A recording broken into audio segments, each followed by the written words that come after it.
Ambassador, Slovenia is entering its second year as a non-permanent member of the UN Security Council.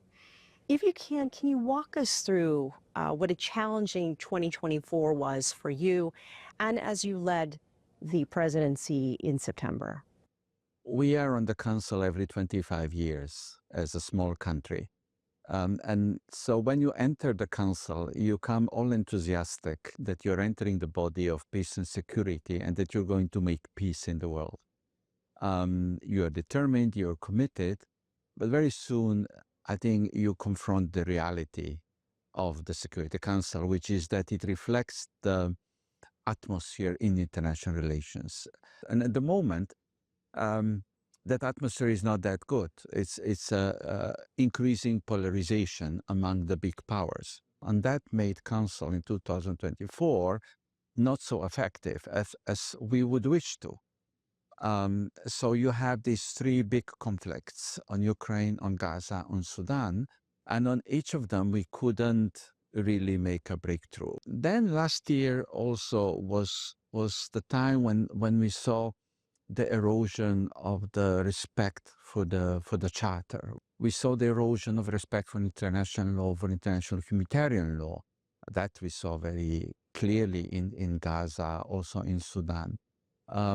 We saw attacks on humanitarian workers, and also it seems like erosion of the rules that were governing the world or the UN for the past 80 years. That's why our presidency, September, we decided that we need to talk about it, that we need to talk about the leadership for peace, which we believed was missing. So we had this debate for the leaders, and 90 leaders came during the high-level week, and we did get commitment from everybody to charter and to respect international law.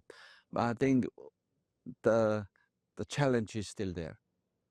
So how are you approaching 2025 and what are your priorities at the council this year? So this year, I think we'll be maybe more active on the priorities that we set for ourselves when we entered. Not the regional priorities, but thematic priorities. Like the water in armed conflict, the climate change. But then, of course, we'll have to see what we do about the real issues, which is Gaza. And these will be big topics this year. What will happen with Gaza? What will happen with the Gaza after the conflict? What's the role of the UN there? What will happen to UNRWA? Where we believe we were the face of UNRWA in the council last year, so we want to continue to be this promoter of UNRWA and the role of UNRWA for Palestinian refugees. What will happen with Ukraine? Are we finally going to get the ceasefire and peace in Ukraine, which for us is very important because it's part of our region, very close to 1,000 kilometers from Slovenia border. So it's really a crisis that we are interested in. And then we have several conflicts now in Africa, which are very dangerous as well. We saw last year that United Council is the only council that is effective council. Only if the council is united, then we can have an effect on the ground. How important is multilateralism here at the UN and working with larger countries like China at the Security Council? Well, multilateralism for the small countries like Slovenia is an element of survival. The second Secretary General, Dag Hammarskjöld, used to say, or once he said, the UN was not built for P5. It was built for the rest. The P5 don't need UN because they have power. They are powerful. But everybody else does need. And small countries need UN, small countries need multilateral, small countries need rules that govern relations among countries. Otherwise, if we don't have rules, then might will rule. And of course, the multilateral is now under pressure, under threat. And so for us, this is important, something that we need to nurture. It's 80 years of UN this year.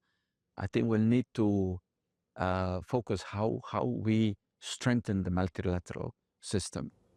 2030 is just 5 years away, the end of the Sustainable Development Goals agenda. I want to get your take on where you see your country in reaching those goals. Well, 2030 doesn't look very well in general as how the world is going to implement SDGs. I saw recently that most of the goals will not be met by the countries. As for Slovenia, I can say that we are lucky that we are very much on board. 80%, I think, everything achieved. But of course, it's all about the UN as such, where we are disappointed, and probably, and of course, the majority of the UN is disappointed. The global South is disappointed that that these goals are not being supported enough. And I think this is the discussion that is going to come more and more into the UN. Turning the page a little bit, your foreign minister paid a visit to China last year. How would you describe relations between Slovenia and China? I think we have very good relations of 30 years. Since our independence in 1991, we've been developing, or 92 when China recognized us, we've been developing very, very friendly, very fruitful relations. We adhere to the one China policy. We have had a lot of visits last year, not only foreign minister, but also several other ministers visited China. So we really try to look for new ways of cooperation, especially economic ones. We have huge exchange. So we export a little bit, but import a lot. We also have a huge investment from China in Slovenia, which is working very well. But we're trying to balance a bit the relations, economic relations, and that's why we also have economic minister with the economic delegation visiting China. I think that we are looking forward to all the opportunities.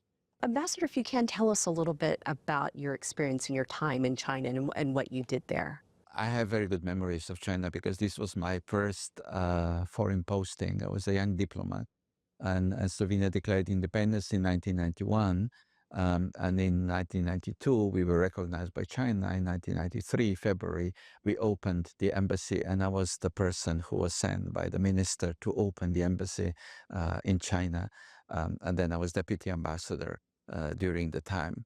So, this was the first the first steps in our relationship between China and Slovenia. And of course, was very interesting.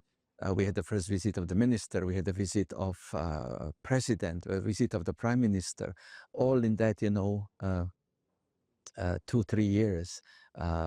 So it was a big boom at the beginning. Was very excited. Also, the time in China was very excitement because there was a time of the opening up and huge transformation. So yeah, very interesting period. But I did visit China 3 years ago when I was state secretary in the foreign ministry. I went for official consultations with Chinese counterparts.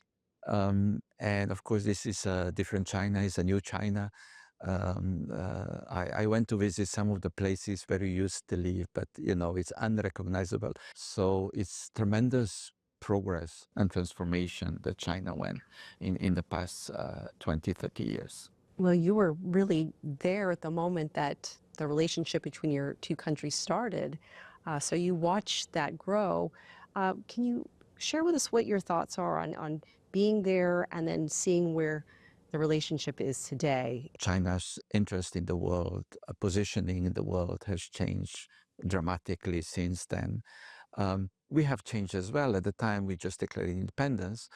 So all we wanted to discuss at the moment was, bilateral relations and economic relations. And at that time, we were still entering EU, entering NATO. We are not members yet. So now we also changed. We are a member of the EU. And with China, we don't discuss just bilateral relations, which are, of course, important, but we can discuss global issues. And that's, for me, is a huge change for us as well, to discuss with global power like China, the issue of the Middle East, the issue of Africa, the issue of relations between China and European Union. Ambassador Samuel Zbogar, thank you so much for joining us. Thank you. Thank you very much.